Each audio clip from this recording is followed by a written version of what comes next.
Selamat berjumpa kembali rekan-rekan mahasiswa Politeknik Gus Durian, program studi bisnis digital semester 5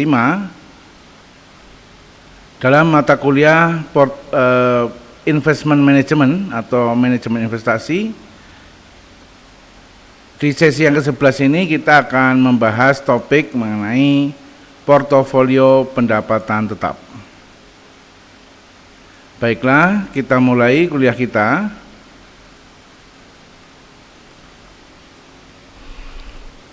Portofolio pendapatan tetap adalah kumpulan surat berharga investasi yang memberikan bunga tetap hingga jatuh tempo. Setelah jatuh tempo, pokok surat berharga akan dibayarkan kembali kepada investor. Contoh surat berharga pendapatan tetap adalah obligasi pemerintah dan sertifikat deposito atau CD. Reksadana pendapatan tetap atau RDPT adalah satu jenis reksadana yang sebagian besar dana investasinya berasal dari surat berharga utang, seperti obligasi atau sukuk. RDPT memiliki beberapa karakteristik, yaitu resiko lebih tinggi dari reksadana pasar uang, tetapi lebih rendah dari reksadana saham. Yang kedua, cocok untuk investor yang ingin menghindari resiko tinggi dan mendapatkan imbal hasil yang lebih baik dari instrumen pasar uang. Karakteristik berikutnya adalah imbal hasil yang lebih tinggi dari reksadana pasar uang, rata-rata 7-8% per tahun. Berikutnya, keuntungan yang diperoleh bebas dari pajak penghasilan atau PPh. Dan karakteristik yang terakhir, mudah dijual dan dicairkan sewaktu-waktu pada hari bursa. Hari bursa ini adalah hari di mana pasar bursa buka atau beroperasi ya. Beberapa produk reksadana yang bersifat pendapatan tetap yang direkomendasikan adalah Dana Mas Stabil, kemudian Spring IDR Fixed Income Fund kelas A. Ini adalah produk-produknya ya, jenis produk. Kemudian Manulife Obligasi Negara Indonesia 2 kelas A. Kemudian Manulife Obligasi Unggulan kelas A. BNP Paribas Obligasi Kejora dan Shailendra Fixed Income Fund. Ini adalah jenis-jenis reksadana yang direkomendasikan atau yang selama ini dianggap relatif aman dan menguntungkan. Berikutnya kita akan membahas khusus tentang reksadana. Umumnya reksadana diartikan sebagai wadah yang dipergunakan untuk menghimpun dana dari masyarakat pemodal untuk selanjutnya diinvestasikan dalam portofolio efek oleh manajer investasi. Mengacu pada Undang-Undang Pasar Modal Nomor 8 Tahun 95, Pasal 1 Ayat 27, didefinisikan bahwa reksadana adalah wadah yang dipergunakan untuk menghimpun dana dari masyarakat pemodal untuk selanjutnya diinvestasikan dalam portofolio efek oleh manajer investasi. Reksadana merupakan salah satu alternatif investasi bagi masyarakat pemodal, khususnya pemodal kecil dan pemodal yang tidak memiliki banyak waktu dan keahlian untuk menghitung risiko atas investasi mereka.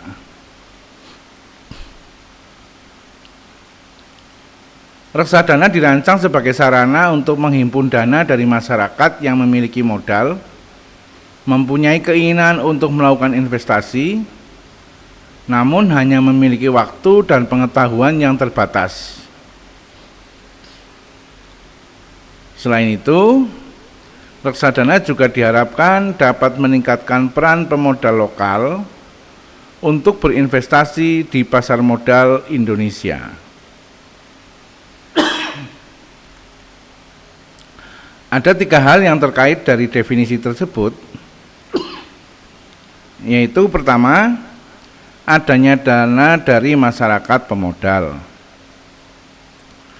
Yang kedua, dana tersebut diinvestasikan dalam portofolio efek. Efek itu adalah surat berharga ya. Dan yang ketiga adalah dana tersebut dikelola oleh manajer investasi. Jadi kita menitipkan dana kita untuk berinvestasi kepada manajer investasi yang ditunjuk oleh pemerintah. Dengan demikian, dana yang ada dalam reksadana merupakan dana bersama para pemodal.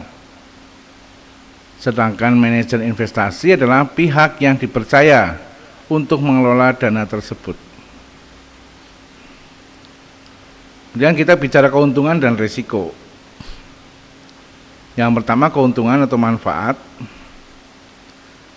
Manfaat yang diperoleh pemodal jika melakukan investasi dalam reksadana antara lain: yang pertama, pemodal walaupun tidak memiliki dana yang cukup besar dapat melakukan diversifikasi investasi dalam efek sehingga dapat memperkecil risiko. Artinya bahwa dengan modal yang tidak terlalu besar, kita bisa membeli beberapa jenis efek ya, yang dari berbagai macam perusahaan atau dari berbagai macam institusi yang mengeluarkan, sehingga resikonya itu menjadi terbagi, itu menjadi resikonya menjadi kecil.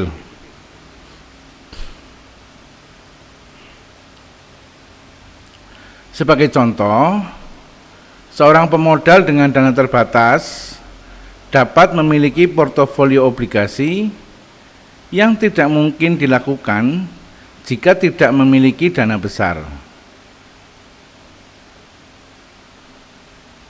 Dengan reksadana, maka akan terkumpul dana dalam jumlah yang besar sehingga akan memudahkan diversifikasi baik untuk instrumen di pasar modal maupun pasar uang. Artinya, investasi dilakukan pada berbagai jenis instrumen seperti deposito, saham, maupun obligasi.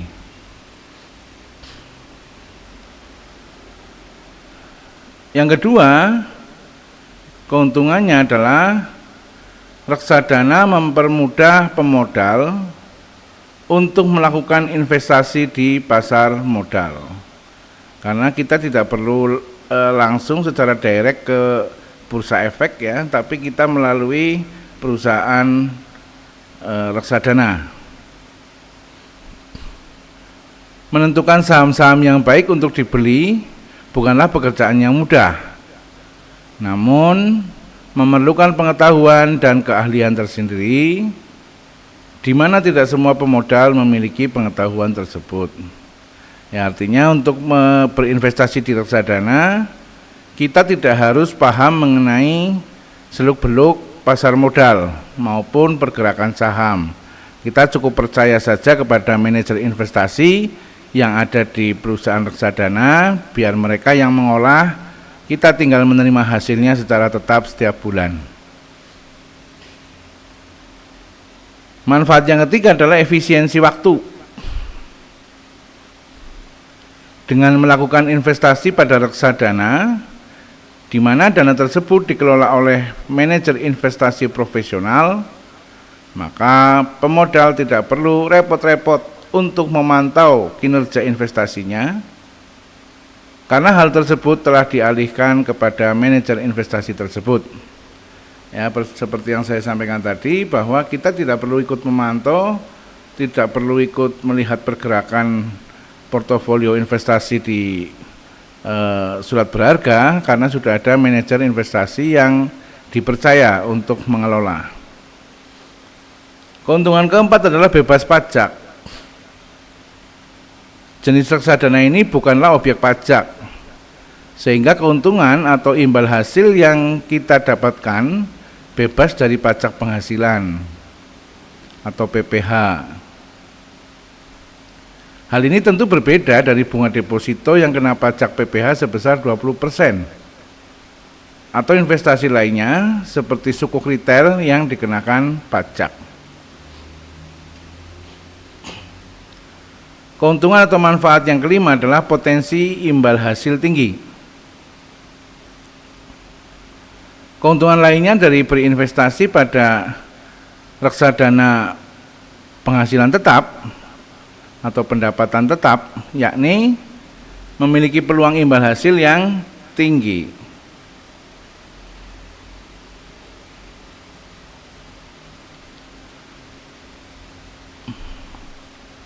Penasaran RDTP punya return berapa? Mengutip laman ocbc.id, rata-rata return reksadana pendapatan tetap per tahun berkisar antara 7% hingga 9%. Imbal hasilnya tentu lebih tinggi jika dibandingkan dengan obligasi seperti sukuk tabungan yang menawarkan hanya 6%. Manfaat keenam adalah pencairan yang fleksibel. Berinvestasi pada RDPT juga mudah dijual dan dapat dicairkan atau ditarik sewaktu-waktu pada hari bursa. Hal ini serupa dengan sukuk retail. Salah satu jenis surat berharga negara ini memang bisa diperdagangkan di pasar sekunder. Kemudian selain keuntungan, ya, seperti halnya wahana investasi lainnya, di samping mendatangkan berbagai peluang keuntungan, reksadana pun mengandung berbagai peluang risiko. Antara lain, yang pertama adalah risiko berkurangnya nilai unit penyertaan. Risiko ini dipengaruhi oleh turunnya harga dari efek atau saham, obligasi, dan surat berharga lainnya yang masuk dalam portofolio reksadana tersebut. Artinya pada saat kita pertama menanam investasi misalnya sebesar 1 miliar, dalam perkembangan karena situasi yang mungkin kurang baik, bisa jadi nilai 1 miliar itu sudah berkurang dari 1 miliar. Itu risiko yang pertama. Kemudian yang kedua, risiko likuiditas. Risiko ini menyangkut kesulitan yang dihadapi oleh manajer investasi jika sebagian besar pemegang unit melakukan penjualan kembali atau redemption atas unit-unit yang dipegangnya. Manajer investasi kesulitan dalam menyediakan uang tunai atas redemption tersebut. Artinya apabila secara hampir bersamaan pemegang investasi dalam reksadana perusahaan tersebut secara bersama-sama menjual kembali atau redemption tadi, maka bisa jadi manajer investasi akan kesulitan mencarikan dana untuk mencarikan uang tunai untuk proses redemption tadi, ya. Risiko yang ketiga adalah risiko wan prestasi. Risiko ini merupakan risiko terburuk, di mana risiko ini dapat timbul ketika perusahaan asuransi, ya, yang mengasuransikan kekayaan reksadana tidak segera membayar ganti rugi atau membayar lebih rendah dari nilai pertanggungan saat terjadi hal-hal yang tidak diinginkan, seperti wan prestasi dari pihak-pihak yang terkait dengan reksadana. Bisa pialang, bisa bank kustodian, bisa agen pembayaran, atau karena bencana alam yang dapat menyebabkan penurunan NAB atau nilai aktiva bersih reksadana. Kemudian dilihat dari portofolio investasinya, reksadana dapat dibedakan menjadi yang pertama adalah reksadana pasar uang atau money market funds. Reksadana jenis ini hanya melakukan investasi pada efek bersifat utang dengan jatuh tempo kurang dari 1 tahun. Tujuannya adalah untuk menjaga likuiditas dan pemeliharaan modal. Jenis yang kedua adalah reksadana pendapatan tetap atau fixed income fund. Reksadana jenis ini melakukan investasi sekurang-kurangnya 80% dari aktivanya dalam bentuk efek bersifat utang. Memiliki risiko yang lebih besar dari reksadana pasar uang. Tujuannya adalah untuk menghasilkan tingkat pengembalian yang stabil.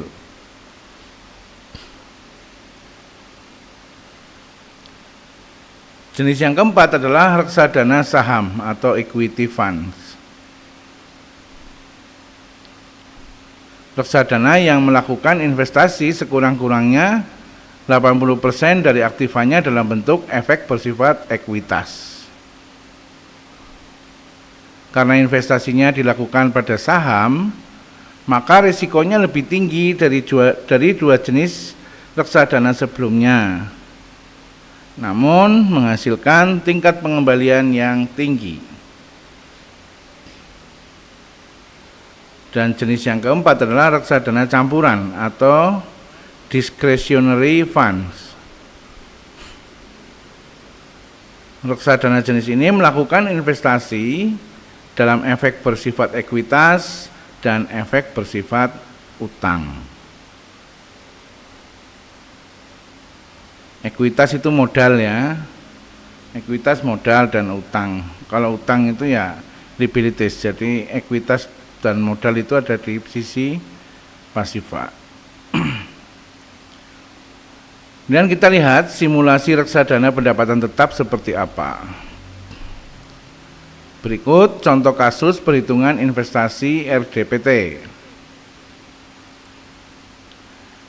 Pak Andi berinvestasi sebesar 1 juta pada reksadana A dengan harga Rp1.000 per unit.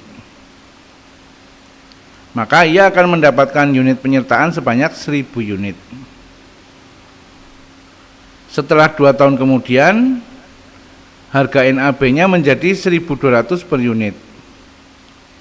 Berarti keuntungan yang didapatkan adalah sebagai berikut. 1000 unit dikalikan 1.200, itu harga 2 tahun ya. Sama dengan 1.200.000.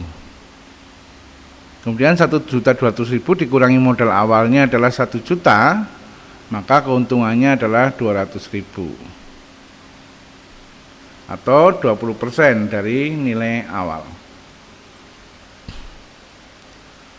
Saya kira itu yang bisa kita bahas pada kesempatan kuliah kali ini mengenai reksadana atau investasi dengan pendapatan ataupun income yang tetap. Subscribe bagi yang belum subscribe channel saya, kemudian like dan share kepada semua orang, karena siapa tahu yang kita bicarakan kali ini juga bisa bermanfaat bagi orang lain. Berkomentar pada kolom komentar, khususnya kepada mahasiswa Politeknik Gus Durian, berkomentar sebagai bukti kehadiran kuliah. Terima kasih atas perhatiannya. Kita akan bertemu lagi pada kuliah-kuliah kita berikutnya.